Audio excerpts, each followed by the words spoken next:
العالمين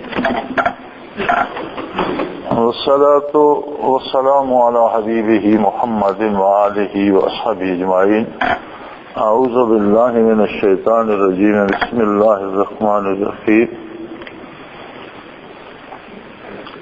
وإذ قال ربك للملائكة إني جاعل في الأرض خليفة قالوا وتجعل فيها من يفسد فيها ويسفك الدماء ونحن نسبح بحمدك ونقدس لك قال إني أعلم ما لا تعلمون. وعلم آدم الأسماء كلها ثم عرضهم على الملائكة فقال أنبئوني بأسماء هؤلاء إن كنتم صادقين. قالوا سبحانك لا علم لنا إلا ما علمتنا إنك أنت العليم الحكيم. قال يا آدم أنبئهم بأسمائهم فلما أنبأهم بأسمائهم قال لم أقل لكم إني أعلم غيب السماوات والأرض وأعلم ما تبدون وما كنتم تكتمون. اللهم سبحانك لا علم لنا إلا ما علمتنا إنك أنت العليم الحكيم. مولاي صل وسلم دائما أبدا على حبيبك من زانت به الأسر. پچھلے رکوع میں بات چل رہی تھی کہ اپنے پروردگار کی عبادت کرو اس لیے کہ اس نے تمہیں پیدا کیا، تم سے پہلوں کو پیدا فرمایا، پھر تمہارے لیے کائنات سجا دی اور بے شمار نعمتیں تمہارے لیے پیدا فرمائی. اسی تسلسل میں انسانیت کی تخلیق کی بات آ گئی اور فرمایا کہ کس طرح سے تخلیق آدم ہوئی. اللہ نے فرشتوں سے فرمایا انی جاعل فی الارض خلیفہ، میں زمین میں ایک ایسی مخلوق پیدا کرنا چاہتا ہوں جو میری نائب ہو، جو میرا خلیفہ ہو. خلیفہ اور نائب کبھی خود مختار نہیں ہوتا، جس کی طرف سے مقرر کیا جاتا ہے اس کے احکامات کو بجا لانا اس کی ذمہ داری ہے. تو بنیادی بات ہی تخلیق آدم کی یہ تھی کہ آدمیت کو اللہ کی نیابت نصیب ہوئی.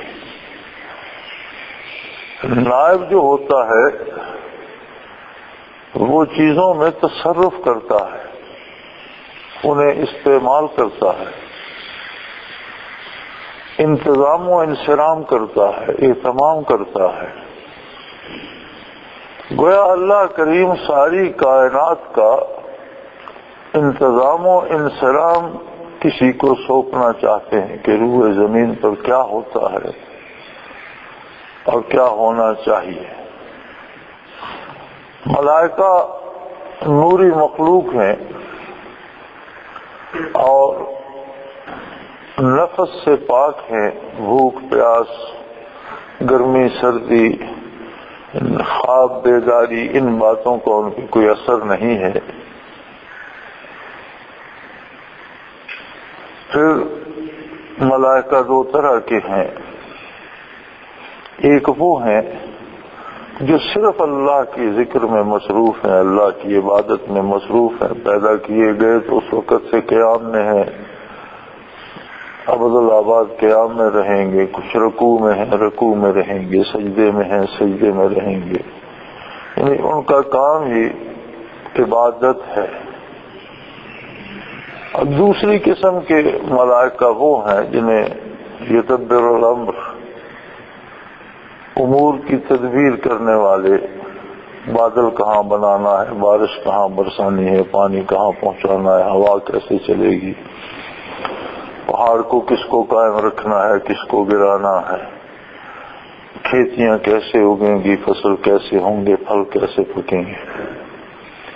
لیکن اس سارے تدبیر میں بھی جو کائنات کی وہ کرتے ہیں، ان کا ذاتی کوئی اس میں دخل نہیں ہے کہ کسی کام کے کرنے سے انہیں لذت محسوس ہوتی ہے یا کسی کام کے کرنے سے کوئی تکلیف ہوتی ہے. ایسی کوئی بات نہیں ہے. جو حکم ہوتا ہے وہ کر دیتے ہیں. لا یعصون اللہ ویفعلون ما یؤمرون، اللہ کی نافرمانی نہیں کرتے، جو حکم ہوتا ہے بجا لاتے ہیں. لہذا اگر سردی آ گئی ہے یا ملائکہ کا اس پہ کوئی عمل دخل ہے کہ سردی لاؤ، تو اس سردی سے وہ انہیں کوئی نہ تکلیف ہے نہ آرام. پھل پک رہے ہیں یا اس میں ملائکہ کا عمل دخل ہے کہ اس پہ پھل لگاؤ، اس میں مٹھاس ڈالو، تو انہیں اس سے کوئی فرق نہیں پڑتا، وہ میٹھا ہو یا تلخ ہو یا کچھ ہو، کیونکہ ان کی ذات اس پہ کوئی اثر، انہوں نے تو تعمیل ارشاد کرنی ہے اور بجا لاتے ہیں. اور ساری کائنات اللہ کے حکم کی فرما بردار ہے فرشتوں سمیت. لیکن نائب جو ہوتا ہے وہ صرف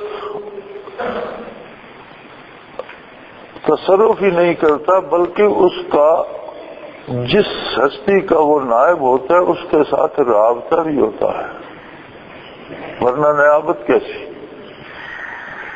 اس مالک کے ساتھ اس کا براہ راست رابطہ ہوتا ہے، اس کی پسند و ناپسند کو پہچانتا ہے، اس کی رضا اور نارضا مندی سے واقف ہوتا ہے، وہ کس بات سے خوش ہوگا، کس بات سے خفا ہوگا، پھر اس سے حکم حاصل کر کے نیچے مخلوق پہ تصرف کرتا ہے. تو یہ منصب جلیلہ براہ راست احکام الہی وصول کرنا، اس کی رضا کو پہچاننا، اس کی نارضا مندی کو جاننا، یہ منصب جلیلہ جنہیں نصیب ہوا وہ اللہ کے نبی اور اس کے رسول. باقی مخلوق کو اللہ کی پسند و ناپسند یا احکام و اوامر و نواہی کا علم انبیاء کی وساطت سے ہوتا ہے. تو خلیفۃ الارض آدم علیہ نبینا وعلیہ الصلوۃ والسلام، اور اس کے بعد حقیقی خلفاء اللہ کے نبی اور رسول ہیں، اور باقی ساری انسانیت اس بات کی مکلف ہے کہ ان سے اللہ کے احکام حاصل کر کے اس کی بجا آوری کرے. فرشتوں نے یہ عرض کی، قالوا تجعل فيها من يفسد فيها ويسفك الدماء، اللہ کریم تو بے نیاز ہے، تو ایک اور ایسی مخلوق پیدا کرنا چاہتا ہے جو پھر زمین میں فساد پیدا کرے گی اور خون بہائے گی. وَنَحْنُ نُسَبِّحُ بِحَمْدِكَ وَنُقَدِّسُ لَكَ، اور ہم فرشتے جو ہیں ہر وقت تیری تسبیح و تقدیس بیان کرتے رہتے ہیں، ہمہ وقت تیری عظمت کے گیت گاتے ہیں، ہمہ وقت تیری پاکی کے راگ الاپتے ہیں، ہمہ وقت تیری بڑائی کا اظہار کرتے ہیں. تو ارشاد باری ہوا، انی اعلم ما لا تعلمون، تم وہ بات سمجھ ہی نہیں پا رہے جو میں ارشاد فرما رہا ہوں، میں جانتا ہوں تم نہیں جانتے. اس لیے فرمایا گیا کہ فرشتوں کا جواب ان کی اپنی رائے اور ثوابدید کے مطابق تھا، لیکن ارشاد باری سے مطابقت نہیں کھاتا تھا. اللہ کریم فرما رہے ہیں میں اپنا ایک خلیفہ اور ایک نائب پیدا کرنا چاہتا ہوں. زمین پر انسانوں سے پہلے جن بستے تھے اور ان میں عابد و زاہد بھی تھے، لیکن اکثر چونکہ آگ سے تخلیق ہے ان کی، تو جنوں کے مادے میں شر زیادہ ہے، خیر کم ہے. فرشتہ سراپا خیر ہے، اس میں شر ہے ہی نہیں. جنوں میں شر زیادہ ہے اور مادہ خیر کم ہے، لہذا انہیں خلافت عرضی نہیں دی گئی. اگر انہیں خلافت عرضی دی جاتی تو پھر یہ بات نہ ہوتی کہ میں اپنا ایک خلیفہ پیدا کرنا چاہتا ہوں، پھر تو یہ ہوتی کہ پہلے والوں خلیفہ ناکام ہے، میں دوسرا بھیجنے جا رہا ہوں۔ لہذا جنات میں نبوت نہیں ہے اور زمین پر فساد کرتے تھے، تو مفسرین کرام لکھتے ہیں کہ اللہ کریم آسمانوں سے فرشتوں کو بھیجتے، وہ سرکشوں کو سزا دیتے اور پھر نیکی پہ انہیں قائم کرتے، وہ چلے جاتے، وہ آہستہ آہستہ آہستہ آہستہ پھر شر غالب آ جاتا، پھر ان کی اصلاح کے لیے آسمان سے ملائکہ آتے۔ شیطان بھی جن تھا، جنوں میں سے تھا۔ ابلیس بھی ایک جن تھا جس نے ورع، تقویٰ، نیکی، عبادت، زہد میں بہت کمال حاصل کیا، حتیٰ کہ آسمانوں پر فرشتوں میں رہائش کی اجازت مل گئی، چونکہ جنات سارے ہی آسمانوں پر آ جا سکتے تھے۔ جنات کا آسمانوں پر آنا جانا نبی کریم صلی اللہ علیہ وسلم کی بعثت سے موقوف ہوا، تو اسے فرشتوں میں رہنے کی جگہ مل گئی۔ اور مولانا محمد خان رحمۃ اللہ تعالی علیہ ہوئے ہیں، انہوں نے اس موضوع پہ سورہ بقرہ کی تفسیر میں لکھا ہے کہ جب فرشتے جنوں کی اصلاح کے لیے آتے تو اکثر اوقات ایسا ہوتا کہ ابلیس کو ان کا سردار بنا کر بھیج دیا جاتا۔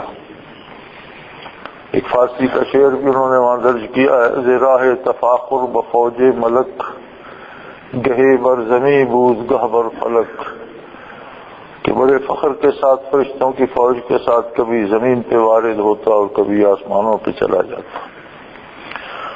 تو اللہ کریم نے جو خبر دی تھی وہ یہ تھی کہ میں زمین میں اپنا ایک نائب پیدا کرنا چاہتا ہوں۔ جو جواب جنہوں نے دیا اور فرشتوں نے دیا وہ ان کے اس تجربے پہ تھا کہ پہلے زمین پر آپ نے جنات پیدا فرمائے، آئے دن وہ فساد ہی پیدا کرتے رہتے ہیں، لڑائی جھگڑے ہوتے ہیں، قتل و غارت گری ہوتی ہے، تو زمین پر رہنے کی شاید خصوصیت ہی یہ ہے۔ آسمانوں پہ تو کبھی کوئی جھگڑا نہیں ہوا، تو زمین پہ اگر اللہ کریم آپ ایک اور مخلوق پیدا فرمائیں گے تو پھر اور فساد کرے گی۔ پہلے روز جنات نے تماشا جوڑا ہوا ہوتا ہے، پھر ایک اور مخلوق ہوگی، پھر وہ آپس میں لڑیں گے، خون بہائیں گے، قتل و غارت ہوگی۔ اور جہاں تک آپ کی عظمت، تسبیح و تقدیس کا تعلق ہے تو فرشتے ہمہ وقت رطع اللسان ہیں، کائنات کا ذرہ ذرہ تیری باقی بیان کر رہا ہے۔ ام من شیء الا یسبح بحمدہ، کوئی ذرہ ایسا نہیں ہے جو اللہ کی تسبیح بیان نہ کرتا ہو۔ ہر ایک کی اپنی زبان ہے، خاک اپنی زبان میں، آب اپنی زبان میں، درخت و اشجار اپنی زبان میں، چرند و پرند اپنی زبان میں، لیکن کوئی چیز کائنات میں ایسی نہیں ہے جو اس کی تسبیح و تقدیس بیان نہ کرتی ہو۔ تو ایک اور مخلوق کی کیا ضرورت ہے؟ فرمایا تم نے وہ بات ہی نہیں سمجھی جو میں نے ارشاد فرمائی ہے، تمہیں اس کا تجربہ ہی نہیں، اس کا علم ہی نہیں۔ میں تمہیں یہ بتا رہا ہوں کہ میں اپنا ایک نائب اور خلیفہ زمین میں پیدا کرنا چاہتا ہوں۔ وہ نائب جو روئے زمین پر جو کچھ میں نے پیدا کیا ہے اس کا اہتمام و انتظام کرے گا، اس کو استعمال کرے گا، اس سے فائدہ اٹھائے گا، اور اس سارے انتظام و انصرام میں اور اس فائدہ اٹھانے میں میری مرضیات شامل ہوں گی، میرے احکام کو نافذ کرے گا۔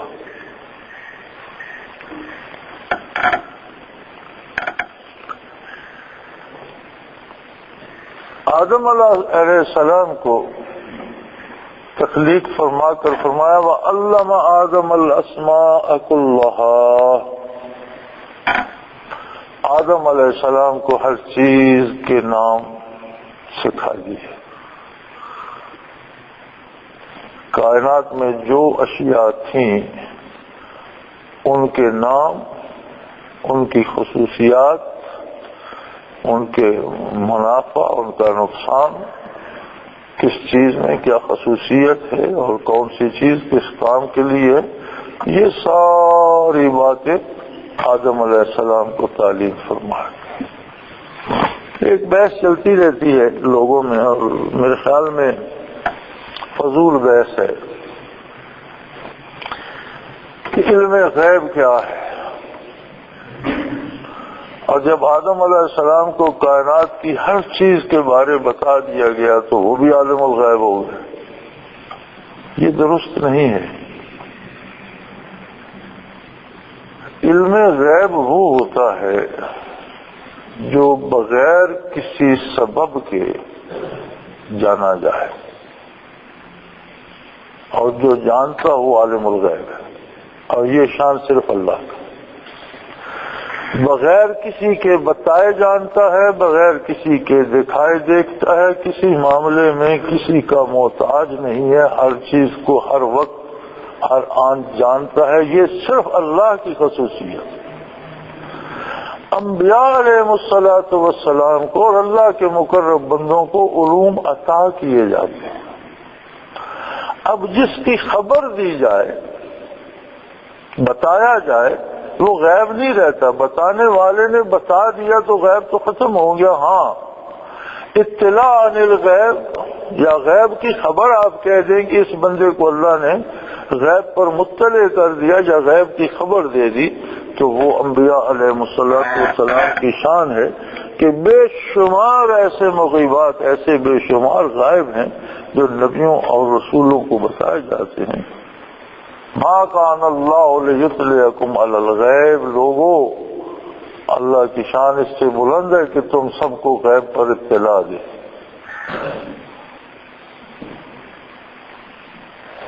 لیکن جسے چاہتا ہے اس کے لیے چن لیتا ہے، یعنی انبیاء علیہ السلام اپنے رسولوں کو، اپنے نبیوں کو۔ اور یہ بھی طے شدہ بات ہے کہ تمام انبیاء کو جتنے ضروری علوم دیے گئے، سب سے زیادہ علوم آقا انعامدار حضرت محمد رسول اللہ صلی اللہ علیہ وسلم کو عطا فرمائے۔ ہر نبی کو اس کی اپنی ضرورت، اس کی امت کی ضرورت، احکام و شریعت اور اس کے نتائج دنیا و آخرت تک کے علوم عطا فرمائے گئے۔ نبی کریم صلی اللہ علیہ وسلم چونکہ سارے نبیوں کے بھی نبی ہیں، ساری امتوں کے بھی ان کے نبیوں کے واسطے سے نبی ہیں، امام الانبیاء ہیں، اور بعثت سے لے کر ہمیشہ کے لیے آپ کی نبوت جاری و ساری ہے۔ تو ان سارے زمانوں میں جو چاہیے تھا، جو ہونا چاہیے تھا، جو درست ہے، جو غلط ہے، وہ سارے علوم نبی کریم صلی اللہ علیہ وسلم کو عطا فرمائے گئے۔ لیکن وہ علم غیب نہیں ہے، وہ اطلاع عن الغیب ہے کہ غیب پر مطلع فرما دیا گیا۔ ورنہ تو حضور کی حدیث میں ملتا ہے کہ میں تمہیں قیامت تک کے ہونے والے سارے واقعات نہ بتا دوں۔ تو یہ بحث فضول ہے کہ علم غیب کسے ہوتا ہے۔ علم غیب خاصہ ہے اللہ تعالیٰ کا، وہ بغیر کسی کے بتائے، بغیر کسی ذریعے، بغیر کسی کے واسطے کے جانتا ہے۔ اور جو غیب نبی جانتے ہیں وہ اطلاع عن الغیب ہوتی ہے کہ اللہ انہیں غیب پر مطلع فرما دیتا ہے۔ انبیاء کو فرما دیتا ہے اور یا اللہ کو فرما دیتا ہے، اس کی اپنی مرضی بتا دیتا ہے جسے چاہے بتائے۔ تو علم آدم الاسماء کلھا، تمام چیزوں کی اولاد آدم جتنی ایجادات کرتی جا رہی ہے، جتنی تحقیقات کرتی جا رہی ہے، آج سب سے چھوٹے ذرے ایٹم کا سینہ چیر کر انسان نے دریافت کر لیا کہ جو سب سے چھوٹا ذرہ ہے ایٹم ہے، اس کے اندر بھی مثبت منفی ایک نظام بجلی کا ہے، اس کے اندر ایک کارخانہ ہے جس میں مثبت بجلی بھی ہے، منفی بھی ہے، اس کے اندر ایک سب سے چھوٹے ذرے کے اندر ایک، اور اسے چھیڑا جائے تو اتنا بڑا دھماکہ ہوتا ہے کہ وہ دھماکہ ایٹمی دھماکہ کہلاتا ہے۔ یہ ایٹم بم جو ہے یہ سب سے چھوٹے ذرے کا، جسے ایٹم کہتے ہیں، وہ سب سے چھوٹا ذرہ ہے، اس کا سینہ چیرنے سے یہ دھماکہ ہو جاتا ہے۔ بنی آدم نے جو آج آ کر دریافت کیا، یہ آدم علیہ السلام کو وہاں بتا دیا۔ جو علوم انسانیت نے دریافت کیے ہیں یا جو آئندہ کرے گی، وہ سارے موروثی علم ہیں جو حضرت آدم علیہ نبینا علیہ الصلوۃ والسلام کو عطا فرما دیے گئے۔ اور اب فرشتوں پہ سوال ہوا، ثم عرضهم علی الملائکہ، پھر فرشتوں سے کہا کہ یہ کائنات کی چیزیں تمہارے سامنے ہیں، انبئونی باسماء ہؤلاء ان کنتم صادقین، ذرا ان کے بارے مجھے بتاؤ، ان چیزوں کے نام اشیاء کے کیا ہیں، یہ کس کام آتی ہیں، ان میں کون سی نفع بخش ہے، کون سی نقصان دہ ہے، ذرا بات ہو جائے۔ قالوا سبحانک لا علم لنا، وہ کہنے لگے اللہ ہمیں کوئی خبر نہیں، الا ما علمتنا، ہمیں صرف وہ خبر ہے جو آپ نے بتایا، آپ نے ہمیں یہ بتایا کہ بارش برسانی ہے، اب یہ تو ہم نہیں جانتے کہ بارش سے ہوتا کیا ہے، جس کو یہ بتایا فصل اگانی ہے اسے یہ تو نہیں خبر کہ آگے اس سے کیا ہوتا ہے، اس میں نفع کیا ہے نقصان کیا ہے۔ تو تدبیر امر کے لیے مدبر الامر جو فرشتے بھی ہیں ان کو بھی جو بتایا، یا تسبیح و تقدیس کرنے والوں کو بھی جو تو نے بتا دیا وہ ہم جانتے ہیں، اب ان چیزوں سے ہمارا نہ تعلق نہ واسطہ، نہ آپ نے ان کے بارے ہمیں بتایا، ہم تو کچھ نہیں جانتے۔ انک انت العلیم الحکیم، ہاں تیری ذات جانتی ہے اور تیری ذات دانا تر ہے، تو حکیم تر ہے، تو جانتا ہے کہ چیز ہے کیا اور اس کو کہاں رکھنا ہے، اس کا کیا کرنا ہے، اس سے کیا نفع کیا ہے نقصان کیا، کس کے لیے مفید ہے کس کے لیے مضر ہے، یہ سب تیری ذات کو سزاوار ہے۔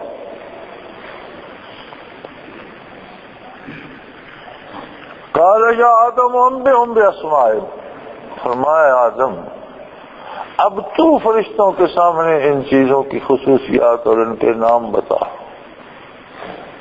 آدم علیہ السلام کو تو جب اللہ نے تعلیم فرمایا تو جو علم اللہ کی طرف سے آتا ہے اس کے لیے کوئی وقت درکار نہیں ہوتا، کوئی عرصہ نہیں لگتا، وہ دے دیا اس نے اور لینے والے کو وصول ہو گئے، اسی کو علم لدنی کہتے ہیں۔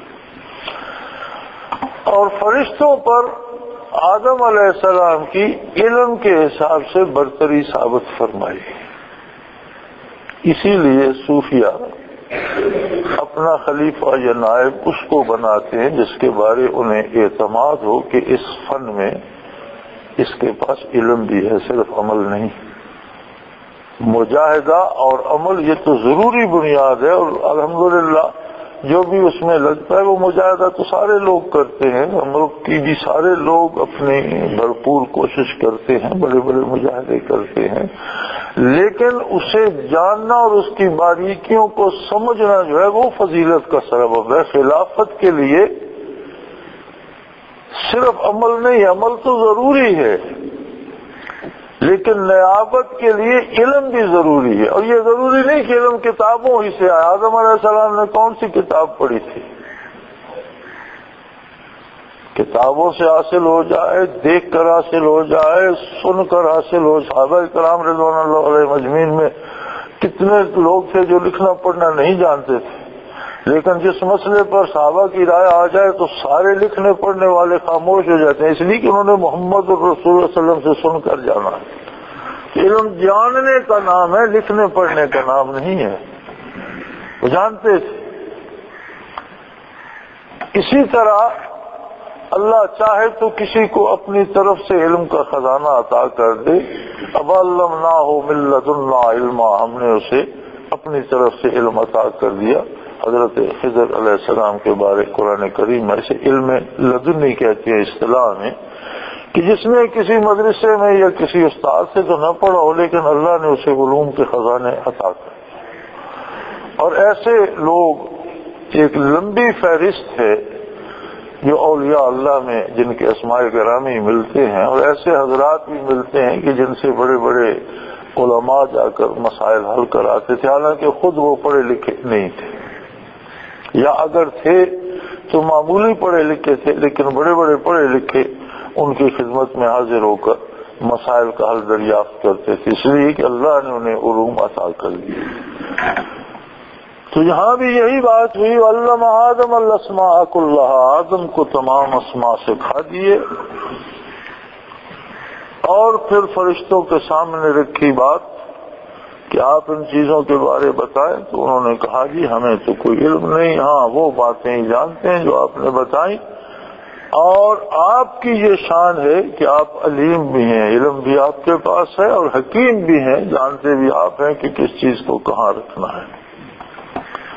آدم علیہ السلام کو ارشاد ہوا یا آدم انبئہم باسمائہم، اے آدم ان چیزوں کے بارے، ان کے اسماء و خصوصیات کے بارے آپ بیان کریں۔ جتنا اللہ نے چاہا انہوں نے بیان کر دیا۔ فلما انبأہم باسمائہم، جب اللہ کے حکم سے آدم علیہ السلام نے وہ علوم ان فرشتوں کے سامنے بیان کر دیے،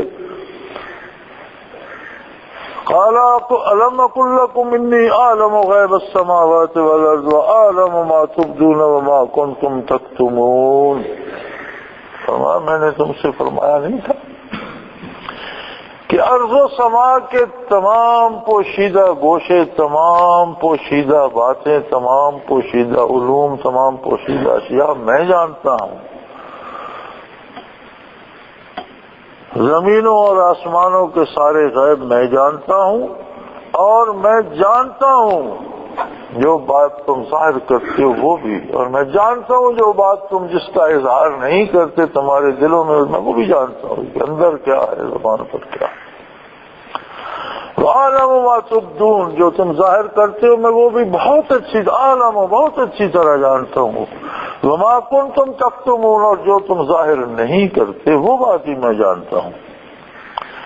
اب آدم علیہ نبینا علیہ الصلوۃ والسلام کی برتری ثابت ہو گئی، تو فرمایا وَإِذْ قُلْنَا لِلْمَلَائِكَةِ اسْجُدُوا لِآدَمَ، جب ہم نے فرشتوں کو حکم دیا کہ آدم علیہ السلام کو سجدہ کرو،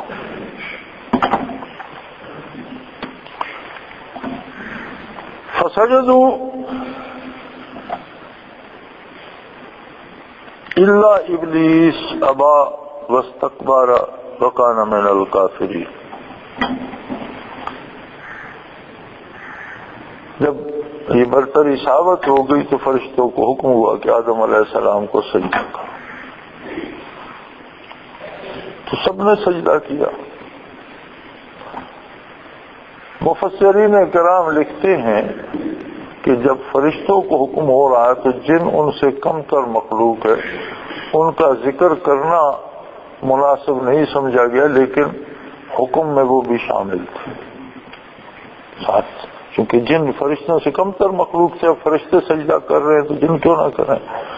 ابلیس جنوں میں سے تھا، سب نے سجدہ کیا، لیکن آسمانوں پر تو جنوں میں سے ابلیس ہی تھا، ابا اس نے انکار کر دیا، اور نہ صرف انکار کیا واستکبر، اس نے تکبر بھی کیا، اس نے کہا انا خیر منہ، میں اس سے اچھا ہوں، خلقتنی من نار وخلقتہ من طین، اسے تو آپ نے مٹی سے بنایا اور سڑے ہوئے کیچڑ سے اور گارے سے بنایا، اور مجھے آگ کے شعلے سے، کہاں مٹی کا گارا اور کہاں آگ کا لپکتا ہوا شعلہ جو بالکل لطیف اور پاک صاف ہوتا ہے، اور مٹی میں تو کیا کچھ ہوتا ہے، میں تخلیق میں بھی اس سے افضل ہوں، پھر میری ہزاروں برسوں کی عبادتیں اور میرے اتنا بڑا تقویٰ وہ کہاں گئی، اور جسے آپ نے آج بنایا اس کے سامنے میں سرنگوں ہو جاؤں۔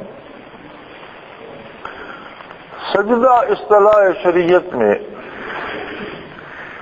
قبلہ روح ہو کر دونوں گھٹنے، دونوں پاؤں، دونوں ہاتھ، ناک اور پیشانی زمین پر رکھنے کا نام ہے، یہ سجدہ جو ہم عبادت میں کرتے ہیں۔ لیکن عرفاً احترام و تعظیم کو بھی سجدہ کہا جاتا ہے، جیسے آپ دیکھتے ہیں شاہی دربار میں وہ جھک کر آداب بجا لاتے ہیں، تو اصطلاح اسے بھی سجدہ کہہ دیا جاتا ہے۔ اب یہ اللہ جانے کہ اگر فرشتوں سے یہ سجدہ کرایا گیا جس طرح نماز میں ہوتا ہے تو بھی کوئی مشکل نہیں۔ آج بھی ہم بیت اللہ شریف کی طرف منہ کر کے یا بیت اللہ شریف کے سامنے سجدہ کرتے ہیں تو بیت اللہ قبلہ ہے، قبلہ سجود ہے، سجدہ تو اللہ کا ہوتا ہے، ایک مرکز ہے، ایک قبلہ ہے جو اللہ نے مقرر کر دیا۔ اب ایک جگہ کو اللہ نے مقرر کر دیا، اگر وہی پتھر وہی گارا جو بیت اللہ شریف میں لگا ہوا ہے وہ تو ہمارا مسجود نہیں ہے، اگر وہی پتھر وہاں سے اکھیڑ لیے جائیں، وہی گارا ویسا ہی مکان انہی پتھروں کا کسی اور جگہ بنا دیا جائے تو کوئی اسے سجدہ کرے گا؟ پتھروں کو گارے کو سجدہ مقصود نہیں ہے، وہ گارا پتھر تو اس جگہ کی نشاندہی کرتے ہیں جسے اللہ نے مرکز بنا دیا سجدے کے لیے، جو اس کی تجلیات کا معبد ہے، سجدہ تو اللہ کو ہوتا۔ اور اسی لیے حکم ہے کہ کہیں کسی جنگل میں آپ کھو جائے اور کوئی پتہ نہ چلے شمال جنوب کدھر ہے، کوئی سمجھ نہیں آتی، رات ہو گئی، آپ نے نماز پڑھنے، تو آپ اندازہ کر لیں، جس طرف آپ کی سمجھ میں آئے کہ قبلہ اس طرف ہے اس طرف سجدہ کر لیں۔ فَأَيْنَمَا تُوَلُّوا فَثَمَّ وَجْهُ اللَّهِ، اگر غلط بھی ہوگا تو جدھر منہ ہوگا اللہ تو موجود ہے۔ فَأَيْنَمَا تُوَلُّوا فَثَمَّ وَجْهُ اللَّهِ، جدھر بھی ہو گیا منہ، جدھر بھی رخ کرو گے اللہ موجود ہے، اللہ سجدہ قبول کر لے گا۔ یہ تو ایک اس نے مرکز بنا دیا اور حکم دیا ایسے سجدہ کرو۔ اگر فرشتوں کو یہ حکم دیا ہو کہ آدم کو قبلہ سمجھ کر سجدہ کرو تو وہ آدم علیہ السلام کی عظمت ہے۔ اور یہ بھی ہے علماء کرام نے دونوں باتیں لکھی ہیں کہ یہ ضروری نہیں کہ عبادت کا سجدہ ہو، یہ تو تعظیم تھی۔ آدم علیہ السلام کی عظمت اپنے اوپر قبول کرو۔ دوسری بات یہ ہے کہ کائنات میں فرشتے مدبر الامر ہیں۔ اب ہم کسی کو گولی مار دیتے ہیں تو اس کی روح تو فرشتہ ہی قبض کرتا ہے، قاتل ہم ٹھہرے، موت کا سبب ہم بن گئے، لیکن اگر فرشتہ کہہ دے کہ تو کون ہوتا ہے، تو گولیاں 10 مار، میں تو روح قبض نہیں کروں گا، تو کیا گولی مارنے سے بندہ مر جائے گا؟ نہیں مرے گا، روح تو فرشتے نے قبض کرنی ہے، آپ 10 گولیاں مارے نہیں مرے گا۔ فرشتوں کو گویا یہ تعلیم دی جا رہی ہے کہ یہ میرا نائب ہے، یہ میرا خلیفہ ہے، کائنات میں جو تصرف یہ کرے گا اس میں جو تمہارا تعاون ہے وہ تمہیں کرنا ہے، یہ کسی کو گولی مارے گا تمہیں روح قبض کرنا ہے۔ اب کیوں ماری، صحیح ماری یا غلط ماری، یہ محاسبہ اس سے میں کروں گا، میرا نائب ہے، تمہارا نائب نہیں ہے، تم اس کے ساتھ تعاون کرو۔ تو جو تصرفات انسان کائنات پہ کرتا ہے، کائنات کے ہر ذرے پر، ہر کام پر فرشتے مامور ہیں۔ مولانا تھانوی رحمۃ اللہ تعالی علیہ اپنی تفسیر میں بیان القرآن میں ایک جگہ لکھتے ہیں کہ ایک انسان پر متعدد فرشتے مقرر ہیں، کھانا چبانے والے، اسے حل کرنے والے، اسے پیٹ میں پہنچانے والے، اسے پیٹ میں معدے میں حل کرنے والے، اس سے مختلف چیزیں الگ کرنے والے، خون گوشت بنا، ہر جگہ مختلف فرشتے۔ کسی طرح ایک درخت پہ کتنے فرشتے مقرر ہیں کہ کوئی غذا حاصل کرنے والا ہے، کوئی اسے تنے میں بھیجتا ہے، کوئی اسے پتوں میں پہنچاتا ہے۔ کیسا عجیب نظام ہے کہ ہر درخت کی غذا جڑ زمین سے لیتی ہے، لیکن ہر درخت کا پتا جو ہے وہ ایک کارخانہ ہے، اور اس میں بھٹیاں بنی ہوئی ہیں، وہ غذا وہاں پک کر واپس آتی ہے، پھر تقسیم ہوتی ہے، کسی سے لکڑ بنتی ہے، تنا بنتا ہے، کسی سے شاخ بنتی ہے، کسی جو اس سے شگوفہ پھوٹتا ہے، پھر کسی سے پھول بنتا ہے، کسی سے خوشبو آتی ہے۔ تو یہ سارا نظام تقسیم جو ہے اس پر مختلف فرشتے مقرر ہیں، لیکن اب انسان ایک پھلے پھولے درخت پہ کلہاڑا چلاتا ہے تو فرشتے اس کا ہاتھ نہیں روکتے کہ ٹھیک ہے کاٹ دو۔ اب پوچھے گا وہ جس کا تو نائب ہے کہ تو نے کیوں کاٹا، میری مرضی سے کاٹا، میں نے حکم دیا تھا یا میں نے منع کیا تھا، تو نے کاٹا تو پھر تو نے زیادتی کی۔ تو یہ معاملہ بندے اور رب کے درمیان فرشتوں کو تعاون کرنا ہے۔ اس لیے بھی آدم علیہ السلام کے سامنے انہیں حکم ہوا کہ تعظیم بجا لاؤ، تاکہ تم ایک طرح سے اس کی مرضیات کے ساتھ تعاون کرو گے، جو یہ کرے گا اسے روکو گے نہیں۔ ورنہ تو آدمی اگر چوری کو چل نکلتا ہے تو اس کے جو ہاتھ پاؤں پہ فرشتے مقرر ہیں وہ ہاتھ پاؤں کو چھوڑ دیں کام کرنا، تو کہاں جائے گا؟ لیکن وہ نہیں روکتے، اس لیے کہ وہ اس کے مکلف قرار دیے گئے کہ اس کے ساتھ تعاون کرو. اب اس سے بات میں کروں گا، ان الینا ایابہم ثم ان علینا حسابہم، اسے میرے پاس آنا ہے، اس سے حساب کتاب میں لوں گا. تو گویا فرشتوں سے آدم علیہ السلام کے سامنے سجدہ کروایا گیا، مگر ابلیس جو وہاں موجود تھا وہ انکار کر دیا، انکار کر دیا. اور صرف انکار نہیں کیا، واستکبر، پھر اکڑ بھی گیا، تکبر بھی کیا. انا خیر منہ، میں اس سے بہت بہتر ہوں. آج بھی اگر ہم دیکھیں ذاتی اور گھریلو زندگی سے لے کر بین الاقوامی زندگی تک، تو ہر فساد کی جڑ میں یہ بات موجود ہے کہ میں اس سے بہتر ہوں، یہ میرے خلاف کیسے جا سکتا، میں اس سے تکڑا ہوں. گھروں میں جتنے جھگڑے ہوتے ہیں، بھائی بھائی لڑتے ہیں، دوست دوست دشمن بن جاتے ہیں، رشتہ دار برادری لڑتی ہے، اگر اس بات کو پیچھے چلایا جائے تو بنیادی بات وہی ہوتی ہے کہ میں اس کی بات نہیں مانتا اس لیے کہ میں اس سے تکڑا بنوں، میں اس سے اچھا ہوں، میں اس کی کیوں مانوں، میں زیادہ جانتا ہوں یہ کم جانتا ہے، میں زیادہ امیر ہوں یہ فقیر ہے، میں زیادہ طاقتور ہوں یہ کم. کوئی نہ کوئی خوبی کسی نہ کسی نے اپنے میں زوم میں لے رکھی ہوتی ہے کہ میں اس سے بہتر ہوں، یہ میری بات مانے، میں اس کی کیوں مانوں گا. وہ کہتے ہیں میں تم سے بہتر ہوں، میں تمہاری کیوں مانوں.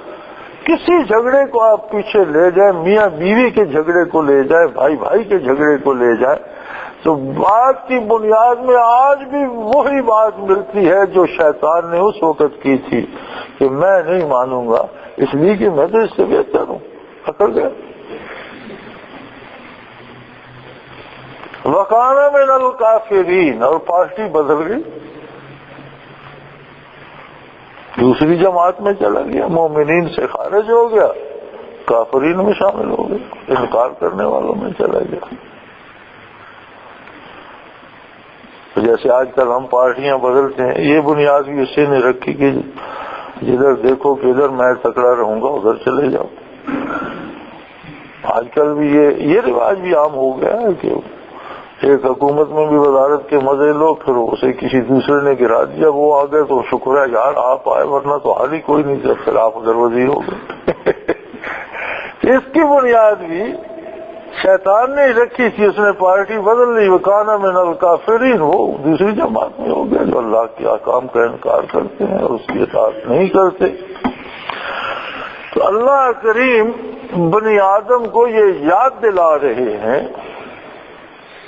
کہ کس طرح سے تخلیق آدم ہوئی، کتنی عظمت میں نے آدم علیہ نبینا علیہ الصلوۃ والسلام کو بخشی، کتنے علوم بخشے، اور پھر سب سے بڑی معراج تھی عظمت کی کہ میں نے انہیں اپنا نائب بنایا. نائب اپنے سردار سے، اپنے اعلیٰ سے اچھی طرح واقف ہوتا ہے، اس سے احکام لے کر نافذ کرتا ہے. اب شریعت کیا ہے؟ احکام الہی ہے، اور ہم میں سے ہر ایک بندہ اپنی جگہ پر اپنی حیثیت کے مطابق ایک مقام نیابت کا رکھتا ہے. اس لیے کہ ہم اپنی مرضی سے کام کرتے ہیں، خریدتے ہیں، بیچتے ہیں، کھاتے ہیں، پیتے ہیں، سوتے ہیں، جاگتے ہیں، دوستی کرتے ہیں، دشمنی کرتے ہیں. لیکن اللہ کریم فرما رہا ہے کہ یہ یاد رکھو تم کچھ بھی نہ تھے ہی نہیں، میں نے تمہاری بنیاد رکھی. تم سے پہلے جو مخلوق تھی اس پر میں نے تمہیں اتنی عظمت دی کہ میں نے تمہیں اپنا نائب قرار دیا، تمہارے سینوں کو علوم سے بھر دیا. پھر میں نے فرشتوں سے کہا کہ ان کی عظمت کا اقرار کرو اور ان کے سامنے سجدہ کرو. اور تو جسے میں نے مسجود ملائک بنایا، کائنات میری ہے، زمین میری ہے، چیزیں میری ہیں، اور ان میں تو تصرف کرتا ہے، اور تجھے میں نے اتنی عزت دی، اور آج تو اس کی بات سنتا ہے جس نے اس دن تیری عظمت کو ماننے سے انکار کر دیا اور اکڑ گیا تھا کہ میں بڑا ہوں، اس کی کیا حیثیت ہے میرے ساتھ. آج تو میری عظمت کو ٹھکرا کر میرے احکام کو چھوڑ کر آج تو شیطان کی بات سنتا ہے تو پھر تو تجھ پر، تجھ میں تو وہ حمیت اور غیرت بھی نہ رہی کہ تجھ میں غیرت انسانی بھی ہوتی تو شیطان کی بات نہ سنتا، تو اس سے بھی گیا۔ اس لیے یہ سارا قصہ سنایا جا رہا ہے کہ شیطان اکڑ گیا اور کافروں میں سے ہو گیا، اس نے اپنی پارٹی بدل لی۔ وقت ہو گیا، انشاءاللہ آدھا رکوع رہے گی اگلے جمعے انشاءاللہ۔ اللہ کریم ہمیں قرآن حکیم کو سمجھنے کی، اس پر عمل کی توفیق عطا فرمائے، خاتمہ بالایمان فرمائے اور اپنے نیک لوگوں کے ساتھ حشر کرے۔ وآخر دعوانا الحمدللہ۔